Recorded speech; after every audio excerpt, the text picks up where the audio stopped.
Bismillahirrahmanirrahim. Hamdan wa syukran lillah wa salatan wa salaman ala sayyidina Rasulillah Muhammadin ibn Abdillah wa ala alihi wa ashabihi wa man tabi'a hudahu wa wala. La hawla wa la quwwata illa billah.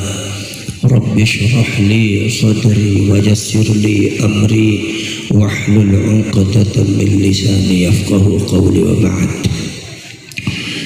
Ma'asyiral mukarramin, para asyraf, para sadah, para hadirin, para hadirat, wabil khusus As-Sayyidul Syarif Ki Al-Hari Maduddin Al-Bandani, Ki Ahmad bin Hasan, As-Sayyid Tengku Mudaqari, dan Sayyid Syarif Tubagus Nur Fadil, Mbah Yai Mufid, kemudian perwakilan dari Kesultanan Nusantara Kanjeng Raden Sudibyo Laksmono ingkang sampun kersa rawuh wonten mriki lan para ulama, para kiai, perwakilan seluruh dari daerah yang ada di Nusantara. Saya yakin panjenengan semua ini adalah punggawa perjuangan Laskar Satu. Jadi ini kiai ini walaupun jumlahnya segini, tapi beliau ini di tempat di daerahnya punya ribuan pengikut. Ini adalah semuanya ulama kiai, dan saya yakin sampian itu masih ada Terah Wali Songo. Dan saya yakin yang datang di sini adalah orang-orang yang di dalamnya terdapat darahnya Rasulullah SAW. Jadi saya berhadapan di sini adalah bukan berhadapan dengan siapa-siapa, tapi berhadapan dengan para sahadah, para sayyid, para syarif, di mana sayyid dan syarif ini ingin mengadu bersama-sama karena sejarahnya sudah dibelokkan, karena agamanya sudah dipecundang, karena agama dan bangsanya sudah ada yang merusak. Maka kita semua para sayyid dan para syarif yang ada di Tegal, yang ada Surabaya, yang ada di Cirebon, Banten, Lampung, Kalimantan, Sumatera, semuanya berkumpul di sini dalam rangka membuat satu pijakan awal untuk memperjuangkan bangsa dan leluhur kita, khususnya agama kita. Saudara-saudara sekalian, saya yakin ini akan dicatat oleh sejarah di masa yang akan datang seperti terbentuknya Nahdlatul Ulama. Maka nanti saya minta kepada panitia untuk mencatat seluruh yang hadir. Semuanya dicatat siapa yang hadir. Saya tidak mau menyalahi sejarah, karena sejarah itu sunnatullah. Siapa yang berani melawan Allah?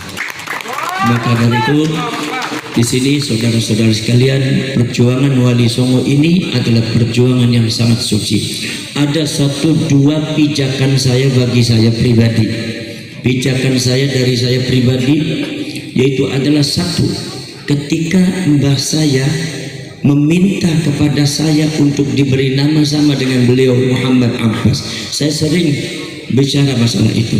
Saya diberitahu oleh abah saya dan umi, Abbas, kamu itu namanya dari mbah, yaitu Mbah Abbas. Mbah Abbas itu punya anak Mbah Mustahdi Abbas. Mbah Mustahdi Abbas itu adalah putra terbesar Mbah Abbas, punya anak umi saya punya anak saya binti Minhatul Mala binti Ahmad Mustahdi bin Abbas bin Abdul Jamil. Kalau dari Abah, Mbah Soleh, Mbah Hashim, Mbah Mansur, Mbah Hashim, Mbah Mansur, Mbah Soleh. Mbah Soleh itu kakaknya Mbah Abdul Jamil. Mbah Abdul Jamil nurunkan Mbah Abbas, nurunkan ibu saya. Kemudian Mbah Soleh dari Benda Kerap menurunkan Abah Fuad Hashim, nuruni saya. Jadi Mbah Soleh dengan Mbah Abdul Jamil ini kakak beradik, seibu sebapak. Jadi cucunya bapak dengan cucunya adik ketemu keluar saya, itu maksudnya. Cuma yang jadi aneh, dan sampean harus tahu bahwa tanah yang diinjak ini adalah tanahnya Mbah Abbas. Ini tanah ini sudah dikuasai oleh Mbah Muqayyim 11 tahun. 11 tahun beliau nirakat di tanah budak pesantren ini, dan termasuk ini yang kita injak. Makanya Mbah Muqayyim mengatakan, siapa yang meminum tanah ini, siapa yang nginep di tanah ini, saya doakan mudah-mudahan dia akan apapun yang dicita-citakan akan terlaksana. Kalau punya pesantren yang besar, banyak diikuti dan barokah dan akan selalu diluruskan oleh Allah. Mbah Muqayyim itu adalah saudara-saudara sekalian, Mbah Muqayyim itu adalah punya menantu Mbah Muta'ad. Mbah Muta'ad ini nurunan Mbah Soleh dan Mbah Abdul Jamil. Mbah Abdul Jamil nurunkan Mbah Abbas. Itu semua dari keraton. Kalau seumpama Mbah Muta'ad akhirnya keterusnya adalah kesananya adalah ke Mbah Syarif Abdul Karim, termasuk Panemah Diri Loyo, itu termasuk mbah saya Mas Dipyu, itu termasuk mbah saya nanti ke Pangeran Tajul Arifin atau Muhammad Arifin bin Syarif Hidayatullah. Saya dari ibu dan bapak semuanya lari ke Syarif Hidayatullah, dari bapak ke Syarif Hidayatullah, dari ibu ke Syarif Hidayatullah. Makanya jangan sekali-kali manggil saya Habib, panggilnya Syarif aja. Sebab kadang-kadang repot, hidungnya panjang tuh gak repot juga. Karena orang-orang nih di Indonesia itu yang diba'alwikan tuh bukan makam aja, hidung saya juga diba'alwikan. Aneh makanya. Saudara-saudara kalian, dulu Mbak Abbas mengatakan pada waktu Mbak Abbas masih hidup, Mbak Abbas itu mengatakan nanti cucu saya harus ada yang namanya Muhammad Abbas. Dan dipanggilnya Abbas. Akhirnya semua cucunya dikasih nama, tapi kata abah saya banyak yang sakit. Akhirnya tanda tanya. Begitu saya lahir, Mbak Mustahdi itu lagi sholat duha, dia ketiduran, Mbak Abbas datang. Kata Mbak Abbas mengatakan, Ahmad, itu kacung, dikasih nama itu kacung, Muhammad Abbas, panggilnya Abbas dan yang lainnya. Cepat kasih tahu Fuad nih. Akhirnya Mbak Mustahdi kaget bangun, langsung lari ke Abah Fuad. Saya pada waktu itu sudah diberi nama Muhammad bin Liyakshi, diambil daripada ilmu falak. Ya, ilmu falak itu adalah apa namanya, tanggal lahir, itu tahun lahir, itu kan ada bisa membentuk huruf bin Liyakshi. Kata Mbak Ahmad Mustahdi, ini anak harus disebut nama Muhammad Abbas. Ini harus, karena ini titipan amanat dari Mbak Abbas. Ada apa Bang? Nggak tahu, pokoknya nanti insya Allah ada hikmahnya. Sejak itu saya namanya disambung Muhammad Abbas bin Liyakshi.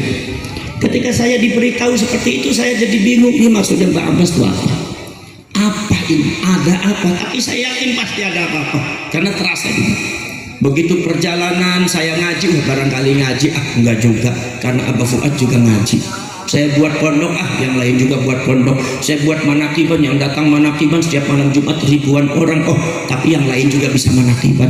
Saya masih tanda tanya apa? Mohon maaf, bukan berapa nih tahaddusan bi nikmatillah. Kalau orang dibuntet dan benda kerapti kadang-kadang punya darah. Kalau darahnya, kalau bahasa spiritualnya itu adalah darah hikmah. Darah hikmah, kalau bahasa lokalnya darah dukun gitulah. Dukun syar'i gitu. Duduk tekun. Jadi itu ilmu model begitu datang sendiri tanpa belajar. Itu mungkin salah satu keistimewaannya buntet pesantren dan benda kerap. Saya nggak pernah belajar ilmu hikmah, bahkan saya mengatakan bahwasanya sampean ini jangan, kalau lagi belajar nggak boleh belajar ilmu hikmah, nantinya otaknya dedet. Tapi subhanallah, begitu saya 40 tahun ternyata alhamdulillah itu datang dengan sendirinya. Saya nggak tahu dari mana ya, kalau diciptakan nggak masuk akal, nanti dikiranya saya madhab ba'alwi juga, nanti nggak mau saya. Nggak mau cerita saya nanti kata ke ibatnya di pusat sudah kerasukan ba'alwi nih. Saya nggak mau seperti itu, karena itu nggak masuk akal. Saudara-saudara sekalian, tapi saya mengatakan enggak itu juga. Karena apa? Yang lain juga mungkin masalah hikmah itu juga mungkin semua bisa. Pas ceritanya ada isu-isu masalah nasab, saya ini seperti dituntun oleh Allah Subhanahu wa taala. Saya telepon ke Iman, saya telepon ke Nur Fadil, saya telepon juga Ustadz Korik, saya telepon ke Salim waktu itu. Udah panjenengan sini, setelah Banten kumpul aja di Buntet sini. Akhirnya semua kumpul di Buntet sini. Begitu di Buntet ada kemudian mewawancarai saya tentang masalah yang berkaitan dengan nasab. Saya di situ langsung lisan saya menyebut insya Allah akan berdiri Laskar Sabilillah, singkatan daripada waliullah. Insya Allah itu lisan ini secara badihi itu dari Allah Subhanahu wa taala. Begitu ada masalah kasus pengasuhan makam, masalah ba'alif mencuat, kemudian ada para ulama, para kiai merapat kepada saya, ingin saya ada di depan. Saya baru paham, oh ini maksudnya Mbak Abbas ini. Dulu beliau itu memimpin Laskar Hizbullah, tapi karena beliau sudah tidak ada, sudah menghadap di hadapan Allah, ini mungkin beliau menginginkan cucunya untuk memimpin Laskar Sabilillah di Indonesia. Maka akhirnya saya terima, saya pijakannya kuat. Saya bilang dengan catatan, pegang kebenaran. Siapapun di antara Anda yang megang kebatilan, kepentingan pribadi masing-masing, saya yakin akan dijauhkan oleh Allah Subhanahu wa Ta'ala. Maka dari itu jangan sampai dalam perjuangan ini mementingkan pribadi masing-masing. Tetap tawajuh kepada Allah. Kenapa? Karena kami, yaitu adalah anak cucunya Mbak Abbas, anak cucunya Sunan Gunung Jati, memegang erat Thariqah Syattoriyah. Dan Thariqah Syattoriyah salah satu syaratnya adalah apa? Tidak boleh benci kepada orang, tidak boleh benci kepada orang, tidak boleh suudzon kepada orang. Maka dari itu saudara-saudara sekalian, makanya saya bilang mengatakan nih, orang-orang mau nggak ikut sama saya? Kalau mau ikut saya silakan, tapi kalau nggak ikut saya keluar. Tapi kalau semua ikut saya harus berani memegang kebenaran. Kalau Anda masih tetap dalam pengen kebatilan dan mancal-mencel, nggak usah ikut sama saya. Karena ini adalah perjuangan Wali Songo. Ini perjuangan betul-betul luar biasa ini, saudara-saudara. Satu itu. Nomor dua, ada kemarin kira-kira 3 minggu kemarin, saya kedatangan orang yang tidak tahu masalah nasab. Tiba-tiba datang ke sini perempuan itu dari Kanoman. Dia datang ke sini karena sudah 3 kali mimpi bertemu dengan Syarif Hidayatullah, suruh datang ke sini ke saya. Akhirnya beliau datang dengan suaminya juga cerita sambil berbesmilih. Ini Gus, ada apaan sih Gus? Nggak ada apa-apa. Saya bilang, gimana sih? Ini kok Sunan Gunung Jati itu mimpi nemuin saya 3 kali Gus. Jadi saya takut, makanya saya itu mencari rumahnya sampean di sini. Saya kan tahu namanya, sepanjenengan kan sampean tuh, walaupun masih saudara di Kanoman. Akhirnya beliau datang ke sini sambil bicara, sambil bibirnya bergetar, Gus, Syarif Hidayatullah itu memanggil sampean. Tolong nok, kalau orang Jawa kalau panggil perempuan nok ya, neng, nok tolong segera sampaikan sama Abbas di Buntut, segera itu nasabnya ulama cepat diberesin karena ada yang rusak. Cepat diberesin itu karena ada yang rusak. Itu 3 kali mimpinya seperti itu. Demi Allah, demi Rasulullah, Gus, saya berani sumpah Quran. Itu ada apa Gus? Saya bilang udah nggak ada apa-apa, biasalah perjuangan Wali Songo. Nanti saya bilang nasabnya barangkali itu. Nah, isyarat dari kedua itu adalah sebagai pijakan saya. Oh, berarti saya ini harus tetap berada di Laskar Sabilillah. Berarti saya harus membawa panjenengan semua untuk berjalan ke perjuangan yang sangat mulia ini. Kira-kira saya minta kepada kalian, apa siap apa tidak? Siap apa tidak? Siap apa tidak? Dulu ada Laskar Hizbullah, panglimanya adalah Muhammad Abbas. Sekarang juga Muhammad Abbas Laskar Sabilillah. Itu perjuangan semuanya. Maka dari itu saudara-saudara sekalian, saya mohon maaf kepada saudara-saudara kalau seumpama ini apanya serba terbatas, karena ini memang gayanya ya gaya santrian ya, gaya santri lah. Jadi enggak makanya saya fokus kenapa enggak ada santunan dari pemerintah, karena pemerintah sekarang mendekati politik pemilu, takut nanti suudon lagi sampeannya. Makanya udahlah, yang buka siapa? Udah yang buka Ki Iman saja, sambutan itu kita aja. Apa sebab ini adalah acara keluarga Wali Songo, acara keluarga Nusantara, tidak ada kaitannya dengan politik. Maka dari itu saya kumpulkan, ini lagi rapat keluarga semua, kongres keluarga. Nanti insya Allah setelah ini nanti ada kajian ilmiah yang disampaikan oleh Ki Imaduddin dengan Ki Tubagus Nur Fadil ini. Nanti setelah sesi istirahat ini ya. Kemudian setelah itu nanti ba'da asar ke jam 2 jam 3 itu diteruskan dengan kongres pembicaraan masalah yang berkaitan dengan agenda ADART dengan rekomendasi. Itu nanti ada 2, tinggal panjenengan semua nanti yang mau ikut silakan registrasi kepada Gus Syarif. Nah setelah itu nanti kemudian mungkin ada penutupan nanti malam, kemudian ba'da maghrib mungkin ramah tamah, malam-malam nanti penutupan. Setelah itu selesai, dijadikan 1 hari. Yang penting ini adalah formalitas saja untuk bahwa kita sudah mengadakan kongres. Ini adalah kongres Laskar Sabilillah, sangat hebat, sangat keren. Amin. Karena baru kali ini di Indonesia ada laskar mungkin banyak, tapi laskar yang mengadakan kongres cuma 1, Sabilillah. Alhamdulillah. Maka dari itu saudara, kalau sebetulnya dalam perjuangan ini jangan memiliki rasa takut, la takhaf wa la tahzan. Siapapun yang kebatilan, siapapun orangnya, kita lawan semuanya. Jangan ada rasa takut.